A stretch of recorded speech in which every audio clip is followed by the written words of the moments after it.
Hi friends, இன்றைக்கி Sunday சமையல் chicken biryani தான் எப்படி பண்ணணும்னு பார்க்கலாம் வாங்க.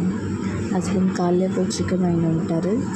கழுவி கொஞ்சம் மசாலாலாம் சேர்த்து ஃப்ரீசரில் வச்சுட்டேன். ஒரு 10 நிமிஷம் ஆகுன்னு சொல்லிவிட்டு அப்புறம் ஒரு பேனில் பட்டை, லவங்கம், ஏலக்காய், கிராம்பு எல்லாம் போட்டு வதக்கினதுக்கப்புறம் ஆனியன் போட்டு நல்லா வதக்கினதுக்கப்புறம் ரெட் சில்லியும் டொமேட்டோவும் நல்லா போட்டு வதக்கிட்டேன். வதக்கினதுக்கப்புறம் புதினா, கொத்தமல்லி எல்லாம் போட்டேன்.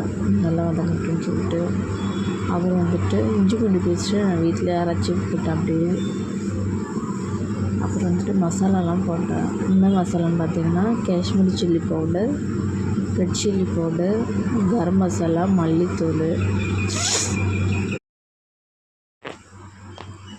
தயிர் எல்லாம் போட்டு ஒரு கிரேவி கன்சிஸ்டன்சி வந்ததுக்கப்புறம் சிக்கன் போட்டேன். ஃப்ரிட்ஜில் சிக்கனை போட்டு நல்லா கொதிக்க எல்லா பக்கமும் பெரட்டி விட்டேன். பெரட்டி நல்லா கொதிக்கிட்டுன்னு சொல்லிட்டு மூடி வச்சுட்டேன். ஒரு 5 நிமிஷம் ஆகட்டும்னு சொல்லிட்டு அதில் சிக்கனில் இருக்கிற தண்ணிலாம் சிக்கன் அதில் வேகட்டும்னு சொல்லிட்டு ஒரு ஆஃப் குக் ஆனதுக்கப்புறம் எடுத்து பார்த்து நல்லா சூப்பராக வெந்து கொண்டு நான் பாஸ்மதி ரைஸ் தான் எடுத்திருந்தேன். அது ஒரு டம்ளருக்கு 1.5 டம்ளர் தண்ணி ஊற்றினேன். அதனால் சிக்கன் நல்லா வெந்ததுக்கப்புறம் ஒரு ஆஃப் லெமன் புழிஞ்சு விட்டதுக்கப்புறம் தண்ணி மெஷர்மெண்ட் பண்ணி வச்சுருந்தேன். அந்த தண்ணியை ஊற்றிட்டு மூடி வச்சதுக்கப்புறம் தண்ணி நல்லாவே கொதி வந்துருச்சு. வந்ததுக்கப்புறம் ரைஸ் போட்டுட்டேன்.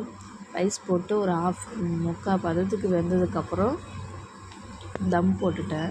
இடி கவரில் வச்சு தான் நான் தம் போட்டு நானே தம் எப்படி வருமோ நினச்சி சூப்பராக தான் வந்துடுச்சு. பார்த்திங்களா, நல்லா இருந்தது. அரிசி எதுவும் ஒட்டவே இல்லை. ரைஸு நல்லா உதிரியாக சூப்பராக வந்துருந்தது.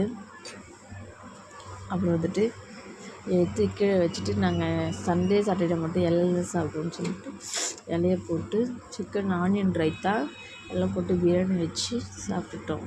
பிடிச்சா லைக் பண்ணுங்கள், ஷேர் பண்ணுங்கள், சப்ஸ்கிரைப் பண்ணுங்கள்.